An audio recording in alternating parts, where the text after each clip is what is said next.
Otra vez, muchas gracias por estar hoy con nosotras en un nuevo seminario del ciclo 24-2025. Hoy tenemos con nosotras a dos de nuestras compañeras, Alexandra Desi y Giulia Colavolpe, quien presentarán la ponencia titulada El potencial terapéutico del acompañamiento antropológico en los recorridos de reproducción médicamente asistida. Alexandra Desi es doctoranda en Antropología Social y Cultural en la Universidad Autónoma de Barcelona y coordinadora del Servicio de Acompañamiento Antropológico desde INARI, empresa spin-off de AFIN, y su investigación se centra en la salud reproductiva, la reproducción médicamente asistida y la atención reproductiva transfronteriza. Por el otro lado, Giulia Colavolpe es también doctoranda en Antropología Social por la UAB, donde desarrolla un proyecto de investigación sobre las imágenes fetales. Su investigación sobre las imágenes fetales, perdón, me he repetido. Su experiencia abarca diferentes temas en salud reproductiva, tecnologías de reproducción asistida, interrupción del embarazo y el seguimiento del embarazo en un ámbito biomédico. Muchísimas gracias por esta ponencia y cuando queréis podéis empezar.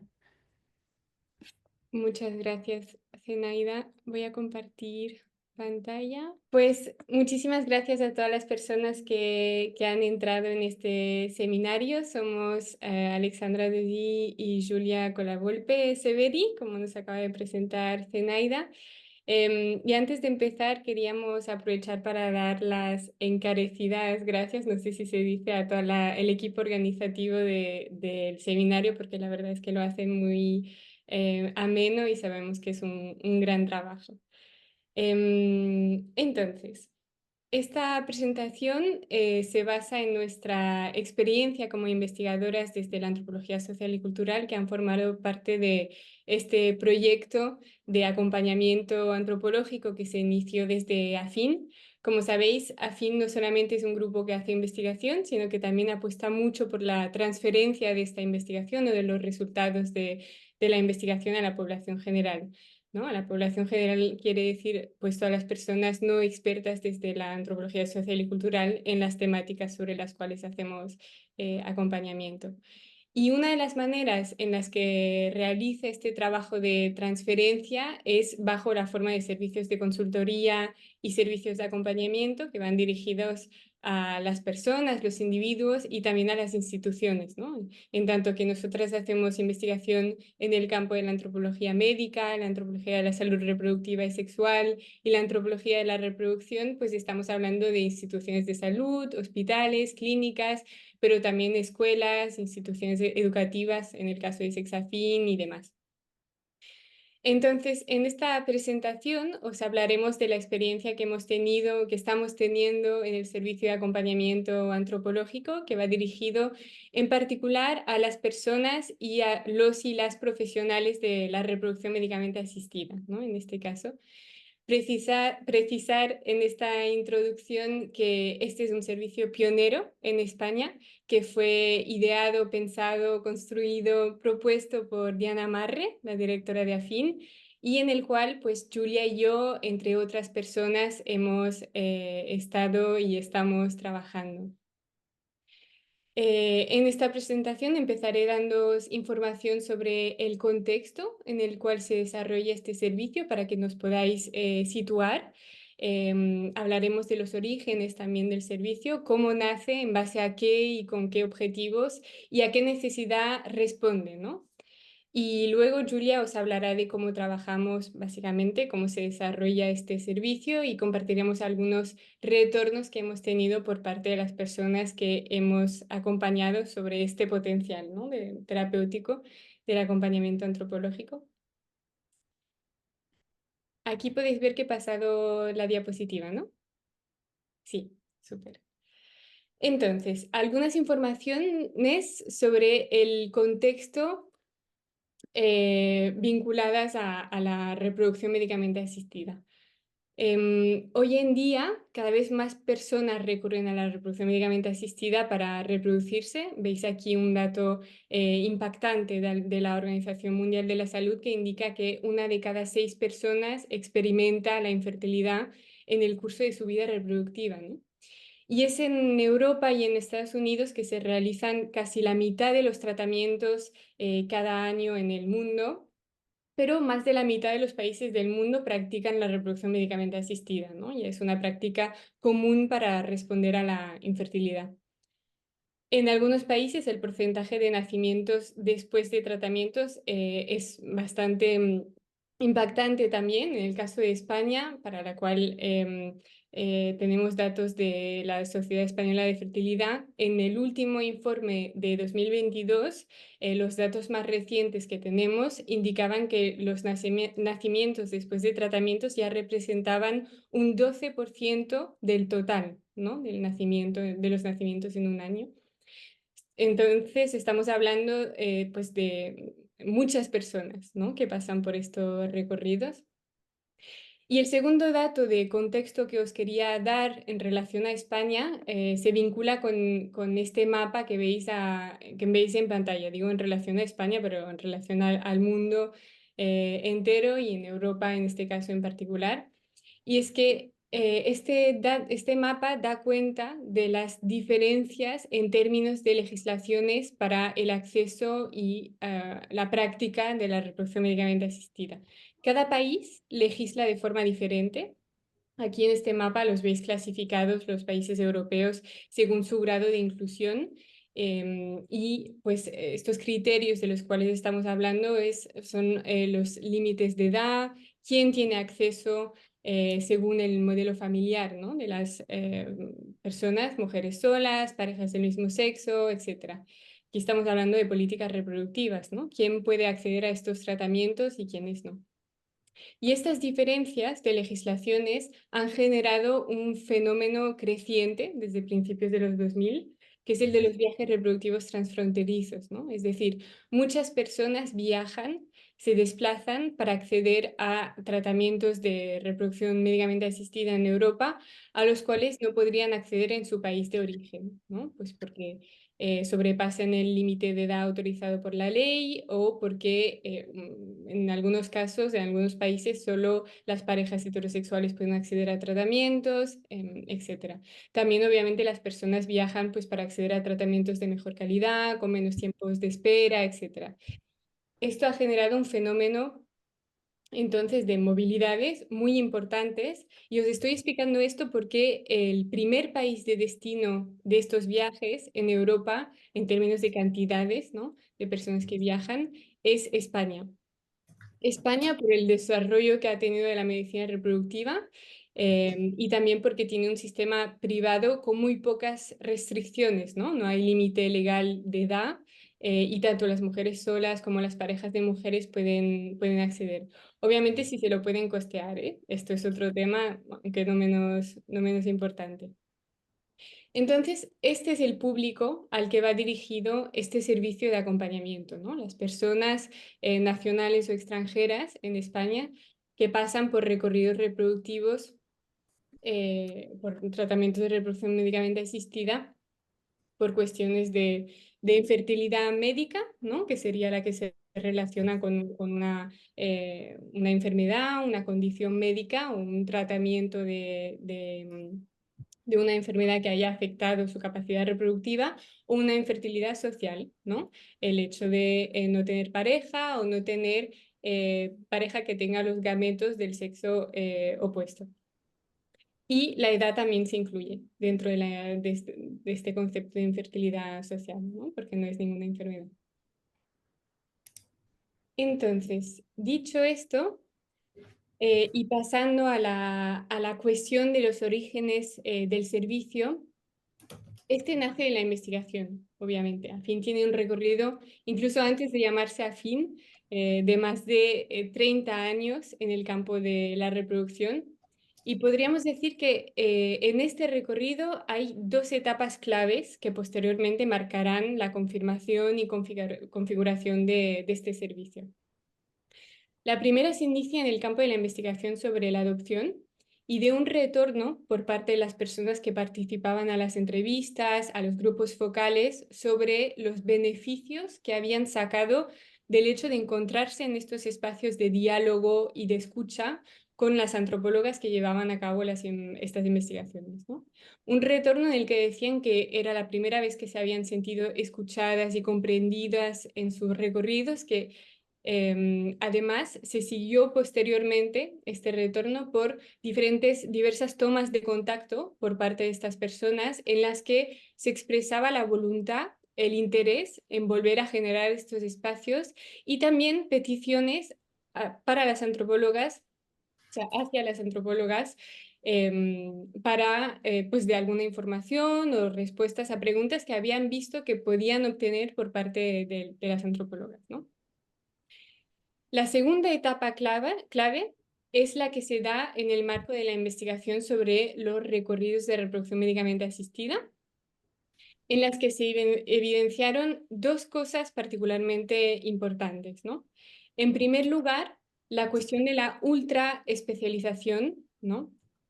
La medicina reproductiva ha progresado muchísimo, y este progreso se traduce en que ahora cada profesional que interviene en estos recorridos se encarga de una pequeña parte, ¿no? De un elemento del recorrido, en términos de práctica y obviamente también en términos de formación, ¿no? Que se han complejizado también mucho. Y esto implica que se hayan multiplicado los y las profesionales con los y las que intercambian las personas y que se haya reducido mucho el tiempo de consulta también, que va enfocado a un tema en particular. Por una parte, es algo que las pacientes y los pacientes de la reproducción médicamente asistida valoran mucho, ¿no? Porque pues, quiere decir que los y las profesionales tienen un conocimiento pues, muy profundizado, quiere decir que están en buenas manos. Pero por otra parte, esto también ha implicado una fragmentación de los recorridos que veis aquí en pantalla. Hay muchas citas con muchos interlocutores e interlocutoras que responderán a la temática sobre la cual están especializadas, y no hay espacios en los que las personas puedan hacer las preguntas que no tengan que ver con esta especialidad, ¿no? No hay espacios para las preguntas no médicas. Esto es algo que es expresado por las y los pacientes, pero también por parte de los profesionales, ¿no?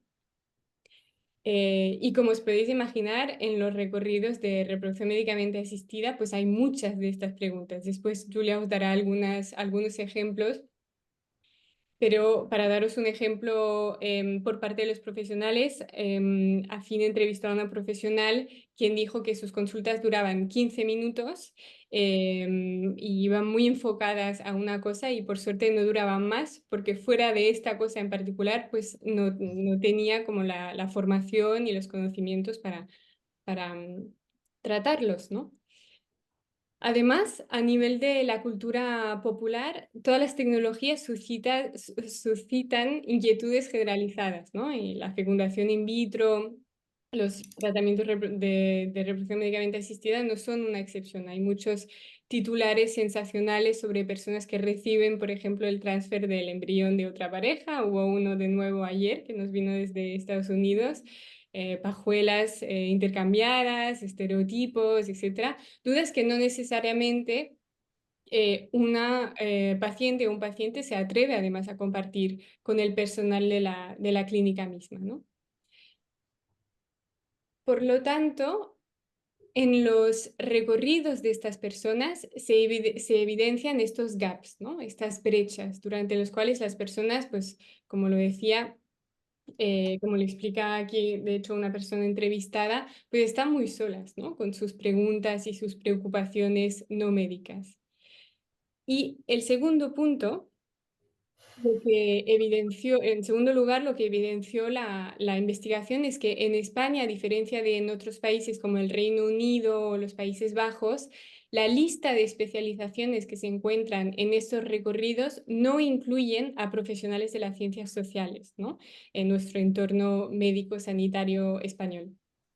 Este tipo de profesionales se suelen encargar de apoyar, asesorar, traducir también a los y las pacientes, colaborando en la comprensión y la asimilación de la información que reciben, ¿no?, durante estos recorridos. La atención psicológica clínica, el único servicio profesional social que suelen ofrecer los centros médicos en España, se limita generalmente a la atención de patologías o al apoyo en situaciones específicas, ¿no?, en momentos críticos, clasificados en determinadas categorías diagnósticas, con un enfoque que es muy individual, ¿no?, y subjetivo. Estos y estas profesionales, estamos hablando de la salud mental, son entonces un círculo más en este esquema que os enseñaba aquí. Además que se enfrentan a menudo a limitaciones prácticas de disponibilidad y de intervención, ¿no?, dentro de las instituciones de salud.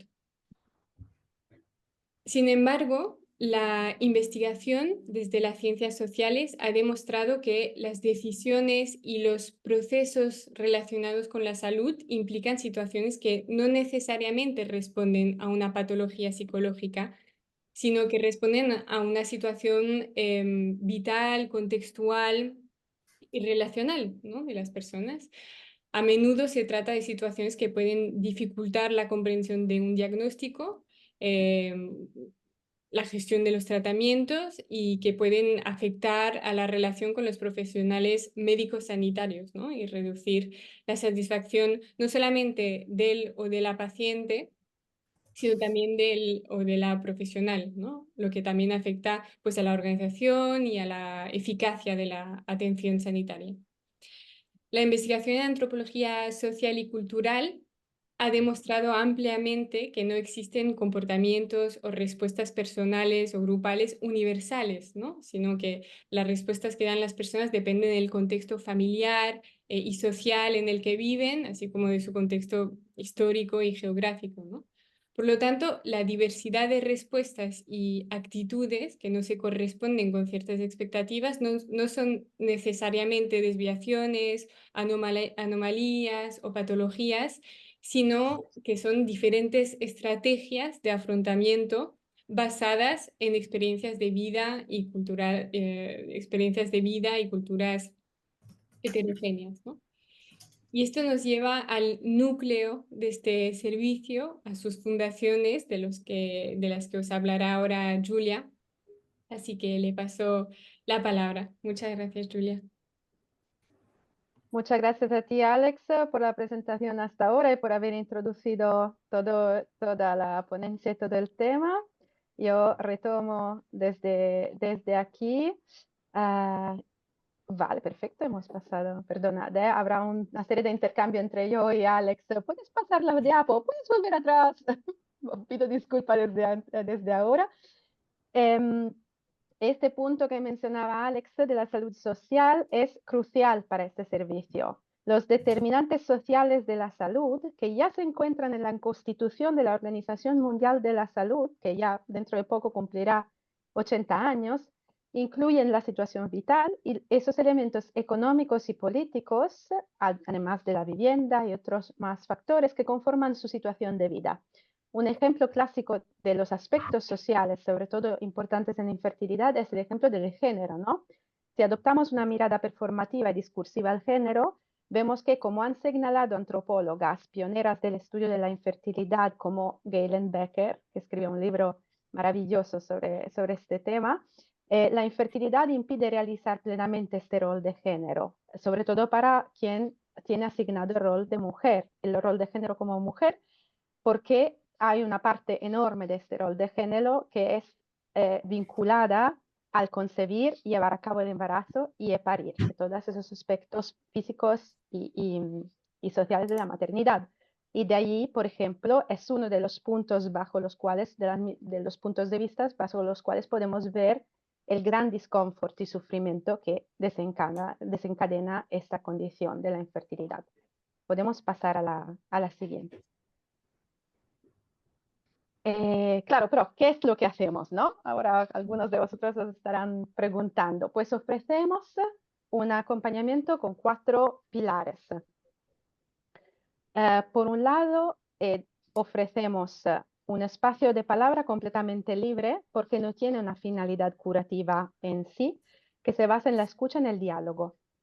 En ese espacio de palabra, las personas suelen desahogarse y encontrar a alguien que las entienda. A menudo nadie de su entorno ha pasado por reproducción asistida o todas las personas desde las buenas intenciones les exhortan a no pensar en los tratamientos o relajarse, que son recomendaciones que pueden funcionar en ámbito terapéutico y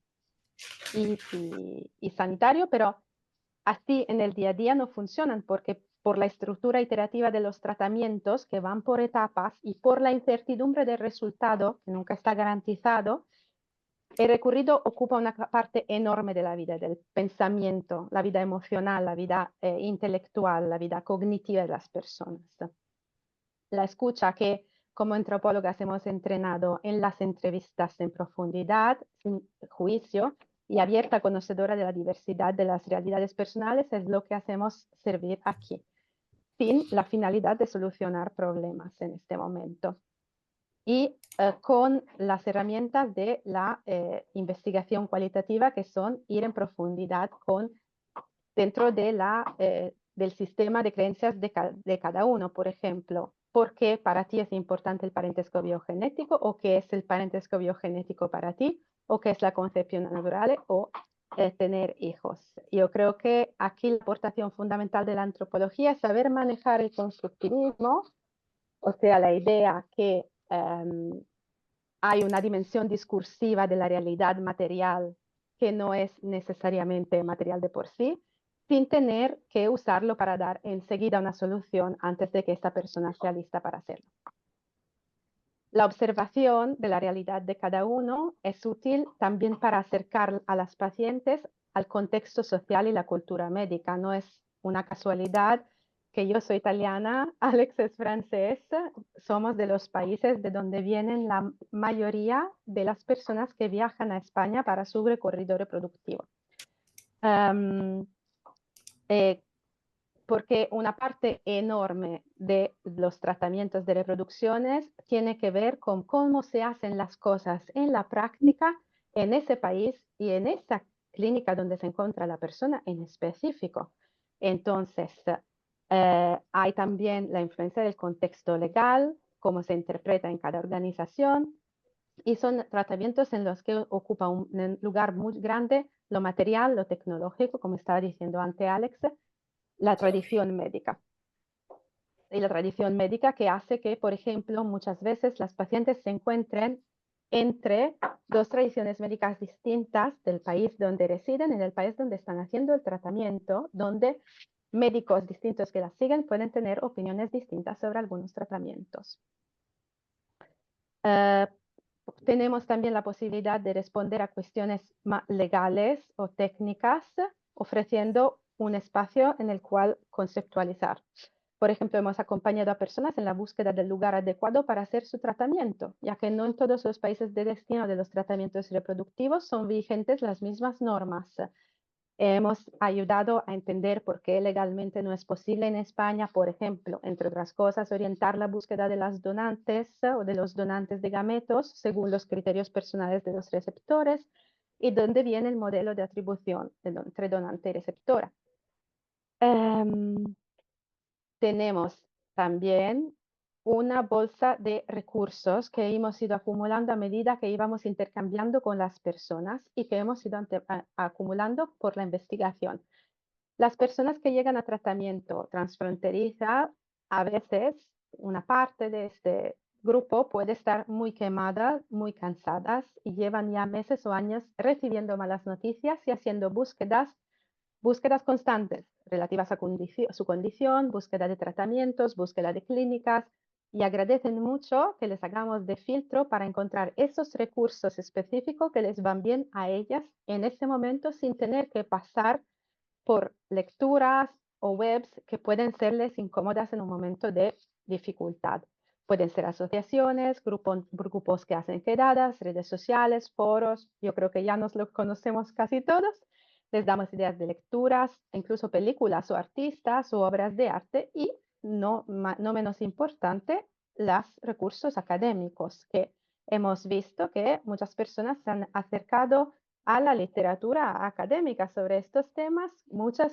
Tenemos muchas pacientes que se han leído este libro de Irène Théry, Des humains comme des autres, Bioéthique anónima et genre du don, que ha tenido mucho éxito, por ejemplo, entre la persona que hemos acompañado.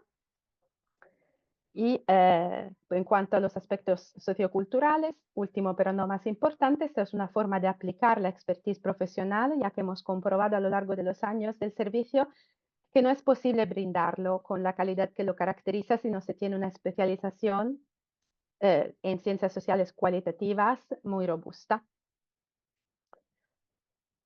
Podemos pasar a la siguiente. Vale, perfecto. A nivel práctico, nuestro equipo reúne 6 idiomas y varias nacionalidades para permitir a las personas de expresarse en su idioma materno. Brindamos, como anticipaba Alex, ese servicio directamente desde el grupo de investigación como laboratorio de prestación de servicios, y durante varios años hemos trabajado en colaboración con una clínica. En la práctica nos ponemos a disposición por videollamada.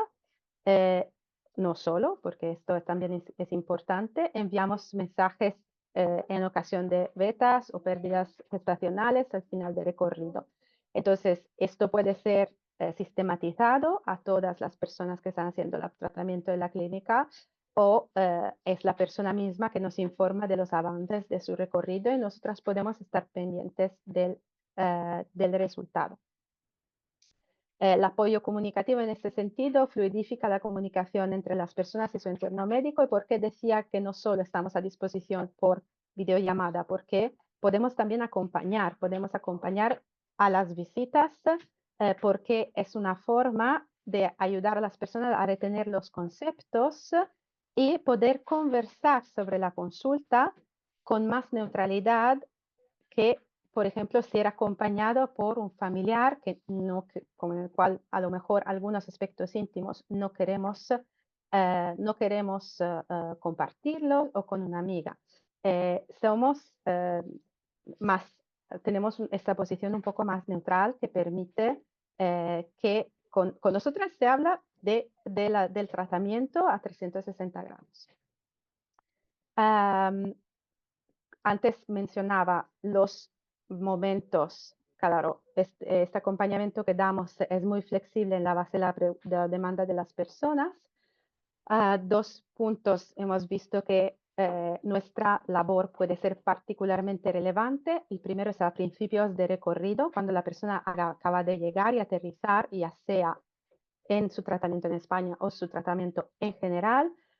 Allí hay una labor translacional y pedagógica en la que anticipamos algunas preguntas que sabemos ser más importantes y con más impacto después en el recorrido, porque ya lo hemos visto, como por ejemplo, cómo orientarse en la clínica, cómo saber a quién dirigirse para qué pregunta, cómo buscar asistencia médica en su país de residencia, de qué forma organizar los tiempos con el tiempo del trabajo. Otro momento crucial para quien tiene que enfrentarse a este paso es el momento del paso a la donación. Pensad que un gran número de ciclos aquí a pacientes transfronterizos se hacen con ovodonación, para un diálogo antropológico alrededor de todos esos temas vinculados a la donación. En nosotras las pacientes encuentran unas interlocutoras que son conscientes de lo radicadas que son las ideas sobre parentesco biogenético, sobre la semejanza, sobre el vínculo y sobre el amor materno, sobre las etapas vitales y las presiones sociales. En la sociedad en general, más allá de su caso individual, y las acoge como normal al mismo tiempo, brindando ejemplos y sugerencias que permitan, si la persona se siente preparada y si lo desea, abrirse a otras formas de ver todos esos temas. De hecho, ponemos en práctica esta idea de que la antropología cuestiona lo que parece incuestionable y al mismo tiempo lo explica.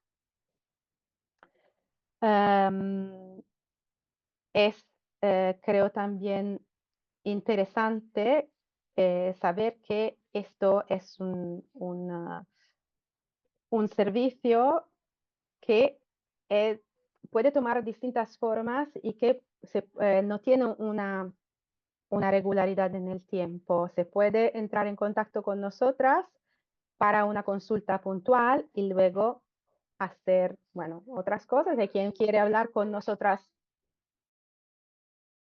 a quien quiere hablar con nosotras con una cierta regularidad, hay quien quiere acercarse en un primer momento para ayuda con un tema y luego nos contacta al cabo de 2 años porque, bueno, ha tenido una criatura y le quiere explicar cómo ha sido concebida y ahí volvemos a entrar. Entonces hay esta flexibilidad. Bueno, creemos que um, queremos resaltar que en 2021 nos ha sido concedido el primer premio del concurso del evento Why the World Needs Anthropologists, otorgado por el Grupo de Interés sobre Antropología Aplicada dentro de la EASA, que es la Asociación Europea de Antropología Social. Además, creemos que nada expresa tan eficazmente nuestro trabajo como esos comentarios, que son algunos de los comentarios positivos que hemos recibido por personas que hemos tenido el honor y el placer de acompañar. Hay quien dice aquí, he apreciado el alto nivel de análisis y el enfoque antropológico brindado porque las temáticas no son únicamente de ámbito psicológico, sino también sociales.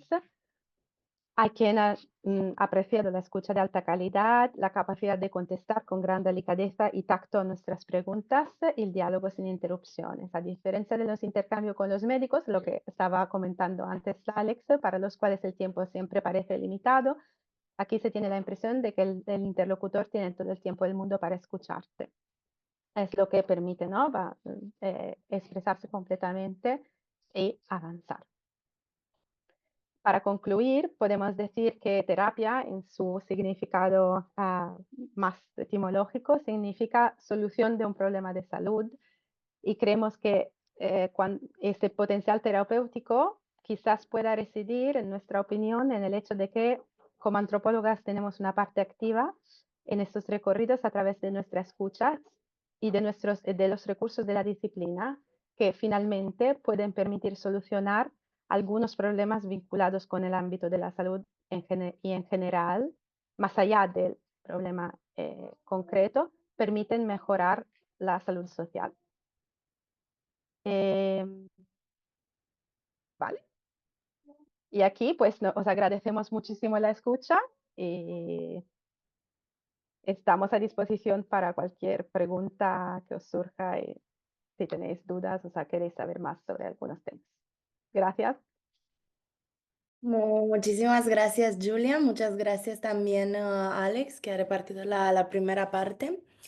Ahora abriremos el turno de preguntas, comentarios, que pueden ser tanto directamente hablado, ¿no? A través del Zoom, o si preferís en el chat lo podéis escribir y lo leemos nosotras. No sé si hay directamente una pregunta, si no romperé yo el hielo con una. Y es preguntaros si el servicio... Ah, mira, no, hay una pregunta de Blanca. Sí, por favor.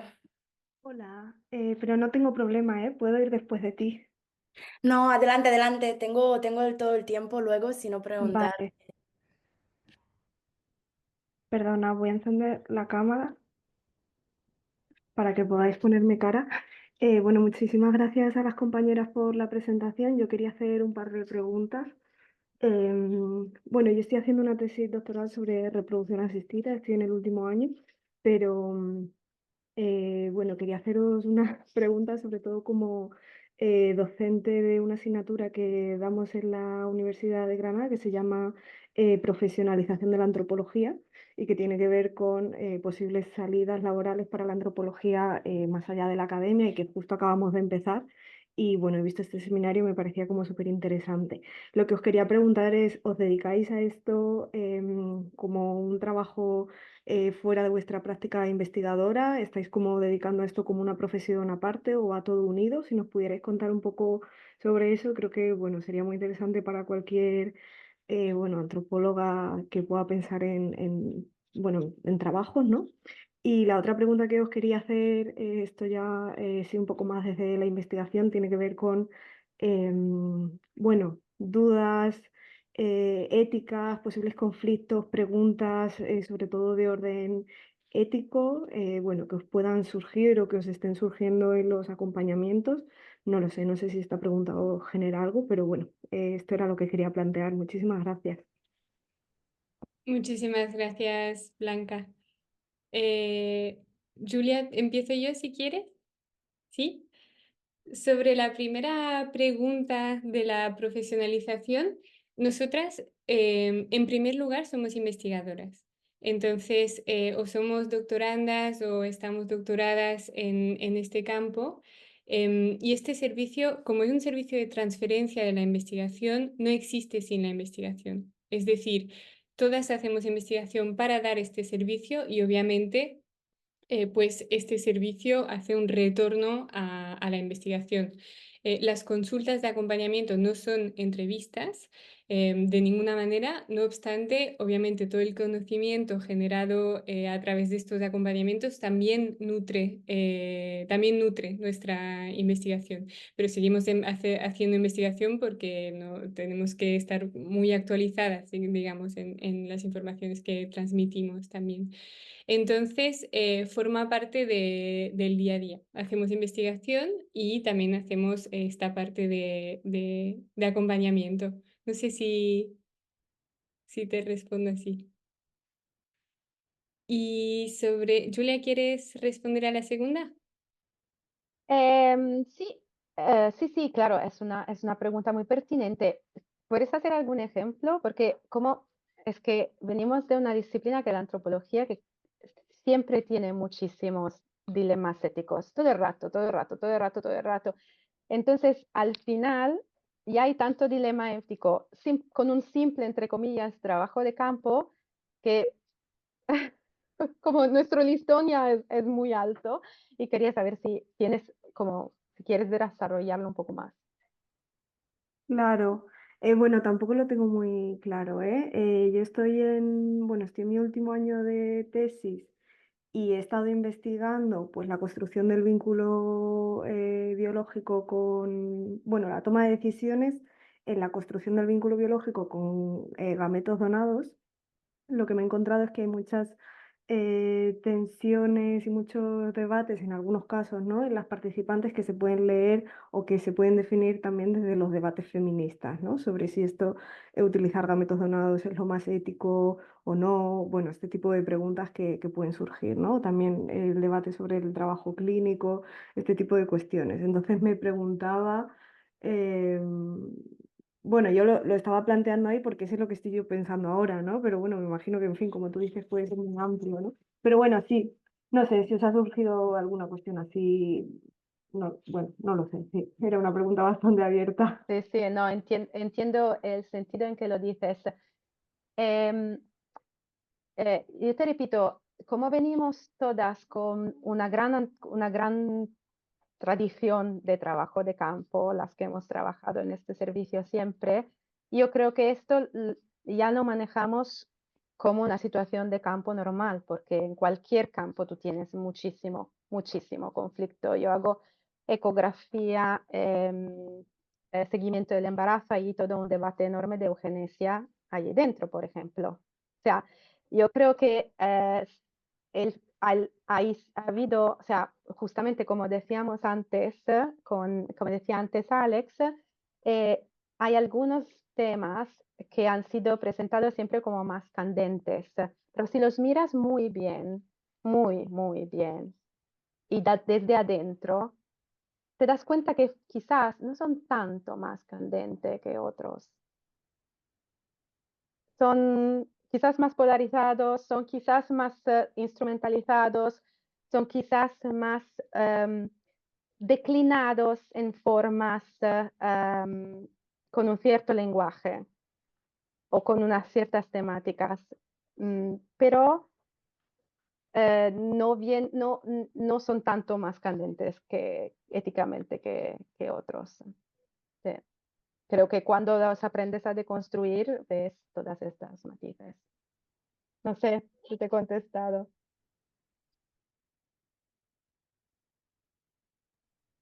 Vale, gracias. Creo que el siguiente era Marcin, ¿no? Si no me equivoco, ¿no? Que tienes la mano levantada. Puede ser. Muchas gracias por la presentación. Muy interesante lo que estáis diciendo ahí. Y quería preguntaros, Alex y Julia, dos cosas. Una, em, que quizás también tenga que ver con la pregunta anterior por los debates feministas y eso, ¿no? Como una cosa más amplia. O quizás no.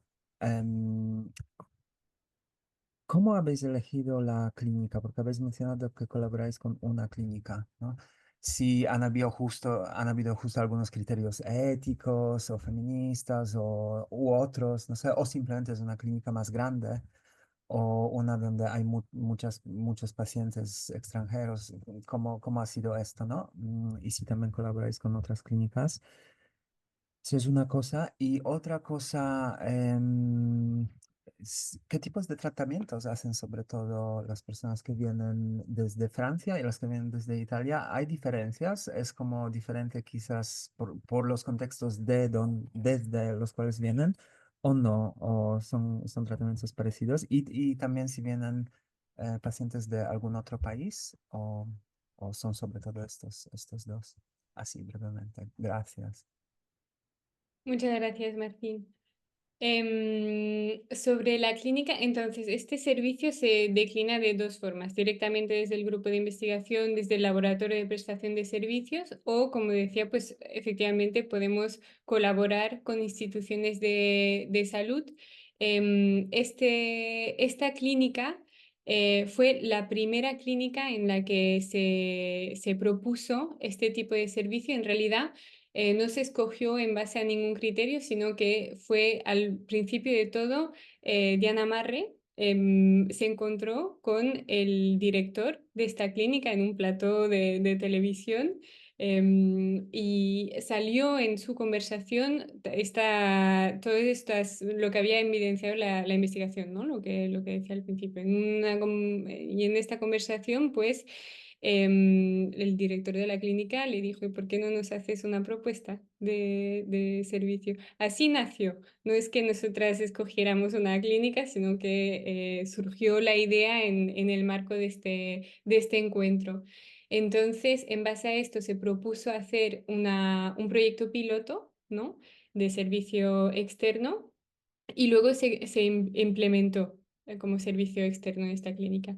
Es una o sea, la colaboración está firmada entre el grupo de investigación, la universidad y la clínica. Nosotras somos como trabajadoras del servicio, somos empleadas de la universidad. ¿Sí? Las dos cosas están separadas por cuestiones obviamente em, evidentes. Y entonces, cualquier clínica o cualquier institución de salud que nos contacte, pues podemos hacer una propuesta que obviamente se adaptará al tipo de institución y a la demanda, a la necesidad que haya por parte de esta institución. Hemos hablado del servicio de acompañamiento, pero por ejemplo, en algunas instituciones de salud hemos propuesto y podemos proponer planes de mejora, por ejemplo, para mejorar el bienestar de los profesionales y las profesionales. Es decir, podemos actuar con las pacientes y los pacientes, pero también con los y las profesionales, ¿no? De hecho, el servicio de acompañamiento externo que teníamos en esta clínica, también hemos acompañado a profesionales para su práctica, no solamente para su práctica, sino que también, obviamente, los y las profesionales son profesionales, pero también son personas, ¿no? Que a veces pasan por exactamente los mismos momentos y etapas de su vida reproductiva que las personas que están tratando, ¿no? Como profesionales. Entonces, también es útil por ese lado. En relación a la segunda pregunta, ¿qué era? Las personas, ¿por qué viajan o sea, qué tratamientos hacen las personas que vienen desde el extranjero? Depende mucho de a qué no tengan acceso en su país de origen o país de residencia. para las que venían de Francia, las que vienen de Francia hasta 2022, solo podían acceder a los tratamientos las parejas heterosexuales. Entonces había pues muchas mujeres solas y muchas parejas de mujeres que venían a España. Y otro criterio que ha hecho pues que indique un poco el perfil de las personas que vienen es la cuestión del límite de edad, ¿no? En Francia está limitado a los 43 años. Además, hay muy pocas donaciones de gametos, entonces muchas de las personas que vienen es porque tienen más de 40 años y porque necesitan una donación de gametos, que sabemos que España es el país donde más se dona de Europa y el segundo del mundo, de hecho. Entonces, estos son los tratamientos que hacen las francesas. Me parece que para Italia es algo Sí, bastante similar, ¿no? muy Julia. similar, muy similar. Muy similar. Yo creo que es interesante esto de que hablamos siempre mucho de flujos y son dos países donde hay poca donación. También para contestarte, Blanca, que estabas antes, ¿no? Estabas hablando de la donación. em, la escala del problema y de la cuestión, ¿no? Hay países como España en que hay mucha donación y exportan ovocitos y importan pacientes. Entonces, hay unos flujos que son bastante importantes y Italia también, como Francia, tiene una escasez de donación enorme con respecto a la demanda que tiene. Pero hay una diferencia que algunas clínicas en Italia, sobre todo las que son de como redes de clínicas transnacionales, pueden importar estos gametos a veces. Y luego hay pacientes que vienen para hacer un tratamiento en fresco, pero sí son perfiles muy similares como tipo de pacientes también porque lo mismo, o sea, es interesante porque desde Francia las parejas de mujeres y mujeres solas que siguen viniendo no es porque no puedan acceder ya, sino porque a nivel práctico la lista de espera es muy larga y entonces ahora se puede acceder legalmente, ¿no, Alex? Pero sigue habiendo un obstáculo al acceso enorme en términos de disponibilidad de los recursos y en cambio los mismos tipos de pacientes, tipología de pacientes que vienen de Italia vienen porque realmente allí todavía no se puede hacer un tratamiento de reproducción asistida en pareja de dos mujeres o como mujer soltera. Entonces, ves paralelismos, pero también situaciones distintas. Muchas gracias. A ti. Gracias, Caro. Tú tenías una pregunta también. Gracias, Fen. Bueno, primero que nada, felicitarlas, chicas, a Alex y a Julia bueno, por la claridad con la que han presentado esta tarea que es tan difícil y tan compleja. Y me consta de escucharlas, bueno, de participar de algunos momentos tan frágiles por momentos, ¿no? Y tan demandantes, ¿no? A tantos niveles. Y yo tenía como dos comentarios, una pregunta y un comentario. Me parece importante, empiezo por el comentario, me parece importante esto que mencionó Alex a raíz de la pregunta, que no me acuerdo quién la hizo, pero sobre, bueno, si se puede escindir la investigación de este tipo de servicio profesional, ¿no? Y yo creo que, bueno, independientemente de que alguien esté en el ámbito académico con una posición o lo que sea, yo creo que la investigación siempre tiene que ser la base de este tipo de desarrollos, porque es la única manera en la que generamos conocimiento, ¿no? Y se nota mucho cuando hay personas que plantean counseling, coaching, bueno, todas las formas de nuevas formas de acompañar, que también, bueno, pueblan las redes sociales y muchos espacios informales, ¿no? Cuando la gente habla desde su propia experiencia o desde algunas cosas que no están sistematizadas ni como parte de una formación académica ni como resultado de una investigación. Y a mí me parece que tanto las antropólogas como las psicólogas, como todas las personas que tienen alguna formación en estos campos, deberíamos, ¿no?, tener una posición bastante clara y fuerte respecto de esto y deberíamos, bueno, mostrar claramente dónde está la diferencia de nuestro abordaje, partiendo siempre de una investigación seria y con parámetros no solamente científicos, sino éticos y humanísticos como los que requieren estas actividades. Así que creo que, bueno, los ámbitos de inserción pueden ser muchos. De hecho, ayer un estudiante en la clase me preguntó, bueno, pero ¿se puede hacer antropología fuera de la academia? Y yo le dije, claro que sí, pero bueno, hay que tener en cuenta que no se puede hacer cualquier cosa desde la antropología, sino está siempre articulada, ¿no? Y siempre las instancias de investigación, docencia, transferencia necesitan, ¿no?, esta articulación porque se aprende de cada uno de estos ámbitos. Y la segunda cuestión que quería preguntarles es, partiendo de esta definición de la salud social de la OMS, ¿cuáles han sido las mayores dificultades o desafíos que habéis encontrado a la hora de explicar a las profesiones de las ciencias de la salud en qué consiste la salud social, ¿no? Porque muchas veces las antropólogas y antropólogos estamos casi que asociados a esta idea de que, bueno, que solo intervenimos cuando las personas tienen dificultades económicas o son racializadas, o son estigmatizadas, o viven en la pobreza, o no tienen agua, o no tienen cloacas, se infectan y no sé qué, ¿no? Y, digamos, y esto, bueno, es una parte de la antropología, digamos, hay una historia de nuestra disciplina que ha intervenido en estos espacios, pero también intervenimos en otros, donde las personas encuentran muchísimas limitantes en el acceso a servicios de atención de su salud o acompañamiento de su desarrollo personal, ¿no? Eh, y muchas veces esto no es tan asociado a nuestra profesión. Entonces, por ahí sí pueden contar un poco cómo han trabajado estas cuestiones cada vez que alguien se pregunta qué hace un antropólogo en este espacio, ¿no? O qué podría hacer un antropólogo. De hecho, lamentablemente en mi país en las últimas semanas hay ejemplos bastante frustrantes de esta situación donde un pseudo periodista se pregunta qué hacía un antropólogo en una institución de salud mental que, bueno, que el actual gobierno está decidiendo cerrar, ¿no?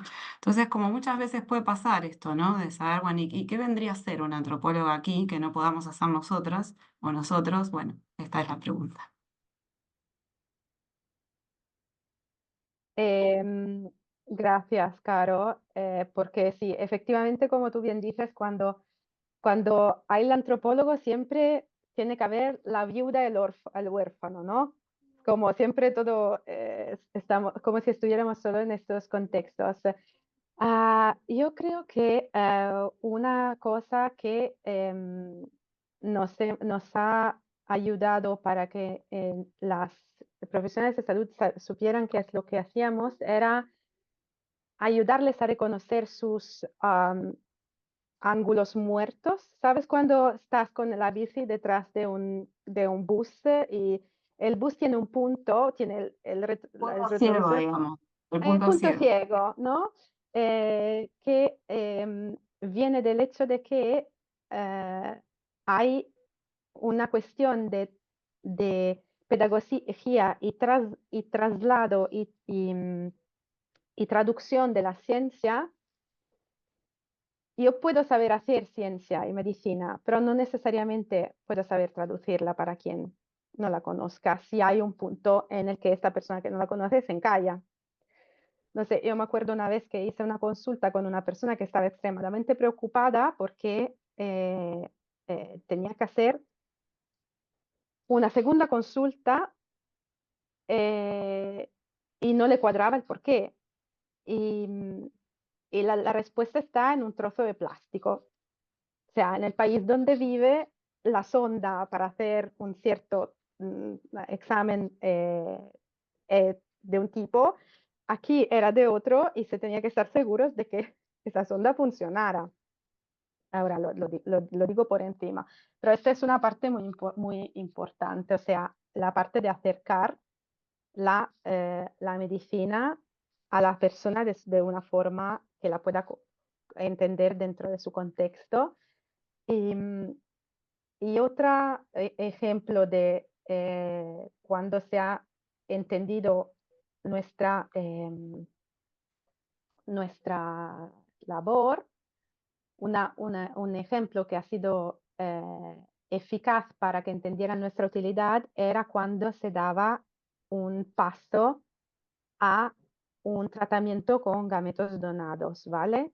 Entonces allí surgían todas unas preguntas sobre el parentesco biogenético, básicamente, y allí ha sido, se nos ha pedido mucho poder hacer este tipo de soporte.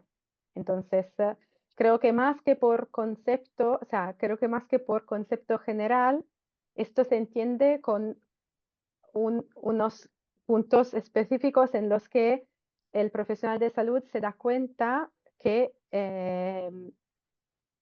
es necesaria esta visión complementaria. O sea, yo no sé, Alex, tú sí tienes esa impresión, pero a veces es más fácil cuando hay estas necesidades en concreto, entonces allí sí que los profesionales de salud se dan cuenta de que esta visión es útil en ese contexto también. Sí, yo creo que ahí nos enfrentamos a una dificultad que es bastante, o sea, que yo explico en todo caso por el hecho de que la antropología social y cultural es mucho menos conocida que otras disciplinas, ¿no? De la misma forma que lo es la salud social. Cuando pensamos en salud, pensamos en la física, en la mental, pero esta parte, de la definición de la salud de la OMS, no es muy conocida. Yo creo que a las personas cuesta entender a primera vista lo que es, ¿no? Y creo que lo que estaba diciendo Julia aquí también es que en la experiencia que hemos tenido, muchas veces hemos conseguido dar a entender lo que hacíamos con la práctica. Es decir, haciendo un plan de mejora, haciendo una consulta con una profesional, o cuando los profesionales y las profesionales han recibido un retorno por parte de él o de la paciente, ¿no? Luego de una consulta con nosotras. Esta ha sido la vía. Al ser un servicio pionero, yo creo que ahí está ¿cómo se dice? Eh, esta cosa, digamos, que es que tenemos que explicar, dar a entender lo que hacemos, que no sería lo mismo que para los historiadores o una filósofa o una que se conoce más, ¿no? En estas disciplinas. No sé si te respondemos con eso, Caro, ¿sí? Súper, gracias. Laura, tú también tenías algo. Hola, bueno, gracias por la ponencia. Un poco ya conocía de lo que trataba.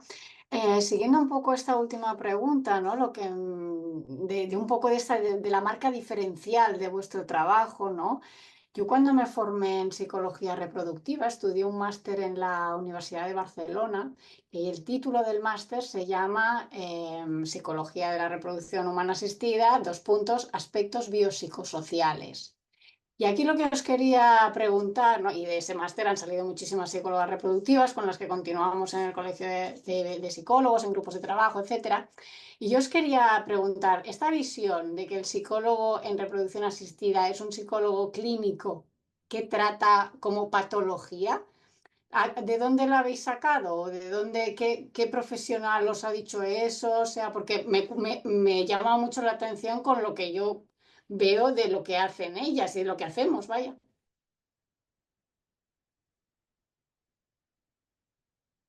Nos viene sobre todo, de las personas que hemos acompañado, ¿no? De un retorno que han tenido ellos y ellas después de consultas.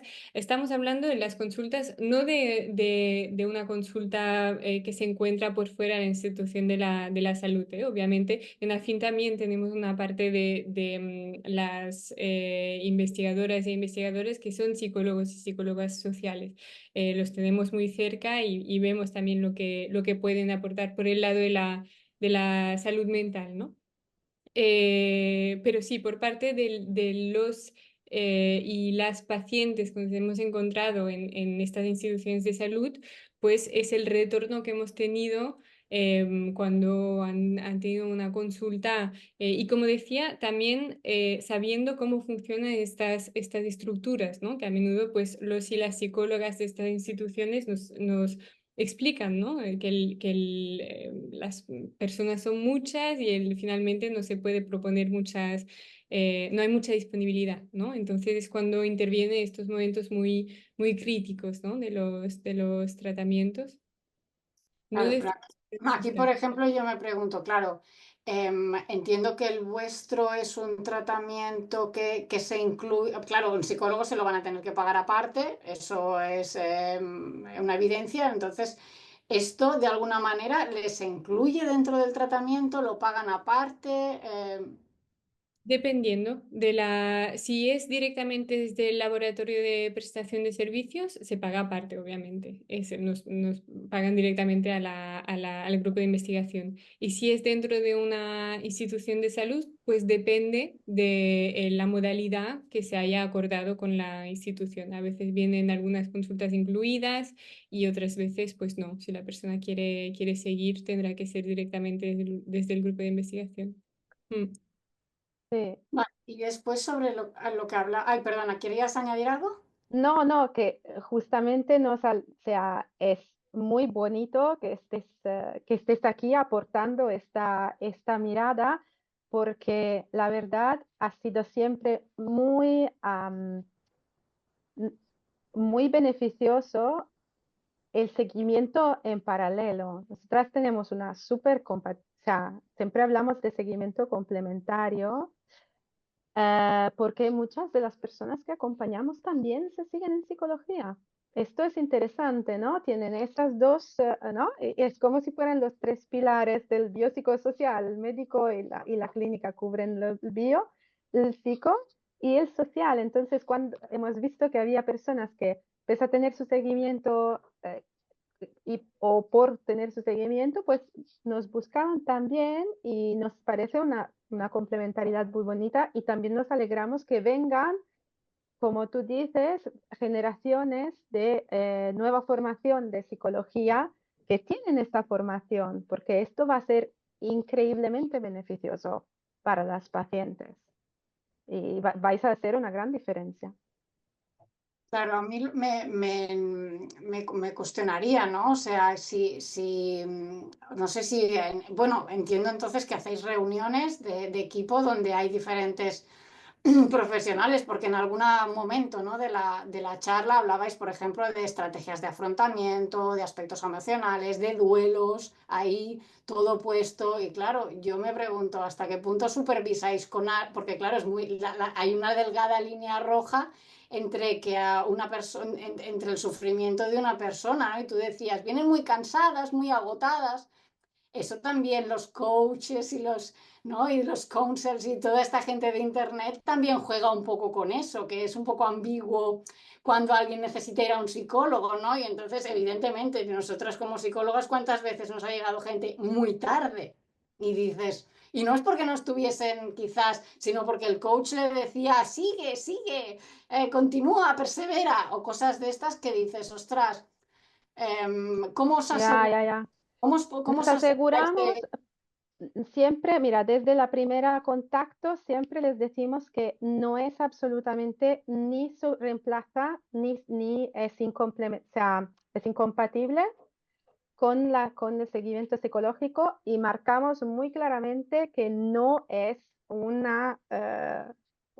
sea, Un tratamiento como mental. un tratamiento. Esto siempre marcado muy, muy claro y también recomendar que haya los dos seguimientos, recomendar que no son, bueno, que haya este tipo de seguimiento también, claro.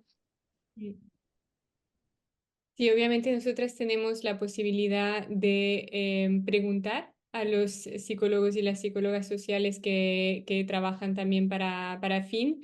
Y esto que dice Julia es central, ¿no? Desde la primera consulta se clarifica quiénes somos por esta cuestión también que discutíamos cuando Caro ha hecho su pregunta, ¿no? Explicar muy bien qué es la antropología, dónde se sitúa y qué es lo que podemos aportar. nosotras podemos tratar la cuestión del duelo desde los aspectos socioculturales, ¿no? El por qué, por ejemplo, si pensamos en una pérdida gestacional, pues por qué es difícil, por qué en nuestra cultura no son reconocidas estas pérdidas, en particular cuando son muy tempranas, ¿no? Entonces, ¿por qué es difícil poner palabras sobre este duelo? Vamos a ir por este camino. Luego, la cuestión de tratar el duelo, acompañar el duelo desde la cuestión de la salud mental, pues obviamente el consejo será de complementar este acompañamiento con un acompañamiento psicológico. Sí,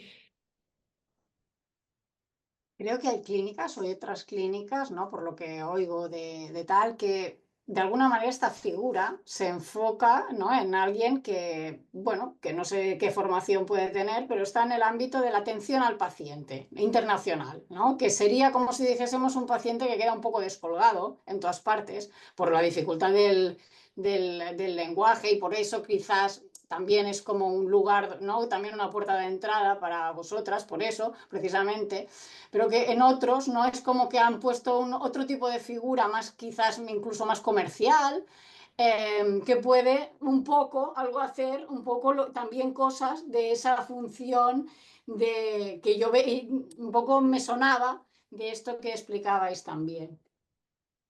totalmente. Las asistentes y los asistentes médicos son figuras importantes, sobre todo las clínicas privadas, ¿no? Sí, sí, Eh, muchísimo. Pero Realmente son personas que tienen formación que vienen del lado comercial o formación en idiomas, ¿no?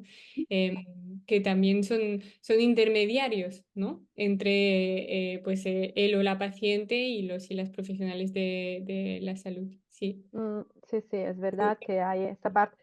Por esto también es importante el circuito internacional, que hay allí como una demanda de acompañamiento por esto descolgado que queda el paciente internacional, en el que antes de que lleguemos a, a temas existenciales, hay toda una parte práctica y más Total. de qué hacer, que a veces es fácil hacerla con la antropóloga médica porque tiene una visión de conjunto. Por esto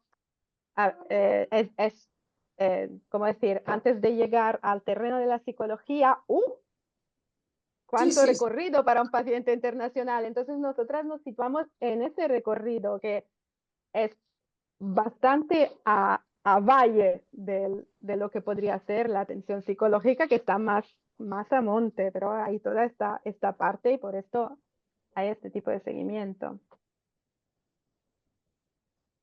Gracias por la respuesta. Caro, ¿querías añadir algo? Sí, bueno, un poco iba en el sentido de lo que decía Julia recién, ¿no? Hay momentos en las instituciones de salud donde es fácil ser derivado por alguien que detecta algún problema, ¿no? En las instituciones judiciales también y en las educativas también.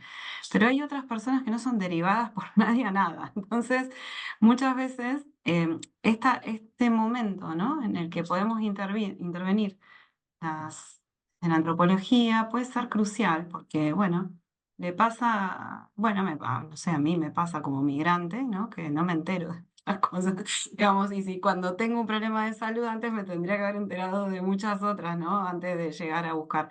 Entonces, creo que el punto está en esto, ¿no? En pensar que hay muchas cuestiones de la vida cotidiana, que los antropólogos trabajamos con este concepto, ¿no? De las rutinas, de las vidas cotidianas, de cómo se desarticulan los proyectos vitales y esa inercia de lo cotidiano cuando aparece un evento disruptivo o cuando hay que tomar una decisión crítica, ¿no?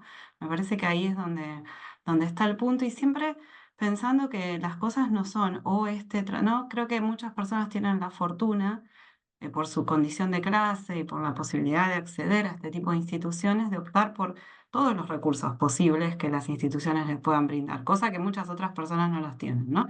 Pero digo, las que pueden optar por sumar, creo que está en la base de sus posibilidades de transitar mejor. Lo mismo que vayan, no sé, a una iglesia o que hagan algún otro tipo de terapia. ¿No? Siempre son cosas que suman a entender el bienestar y acompañar los procesos. Por lo tanto, me parece que está bueno esto que dicen las chicas de marcar la diferencia, pero la diferencia desde la complementariedad, ¿no? No desde la oposición entre saberes o entre incumbencias profesionales o entre ámbitos de trabajo. Y ojalá hubiera, y esto creo que es un camino muy largo que tenemos desde la antropología por hacer, ojalá estuviera más institucionalizado, tanto a nivel privado como público, la posibilidad de que las antropólogas y antropólogos podamos ser parte del equipo de salud, ¿no?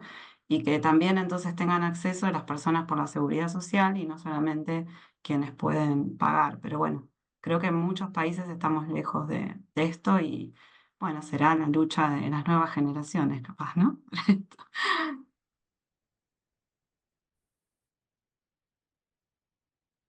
Gracias, gracias, Caro. No sé si alguien más quiere añadir algo, incluso vosotras, Alex o Julia, si queréis decir alguna cosa más. No, aparte de agradeceros a todos y todas. Eh, Sí, El que realmente muy enriquecedor y hemos también para nosotras ha sido la ocasión de conocer realidades hoy, porque no sabía que, ¿no? Blanca nos has aportado lo que se hace en Granada, que no sabíamos que había un curso que es súper interesante sobre la antropología, sobre la aplicación de la antropología, las aportaciones de la psicología, así que salimos de aquí muy enriquecidas. Gracias. Nosotros también. Muchas gracias. Chao. Pues muchísimas gracias, Alex y Julia, por esta presentación.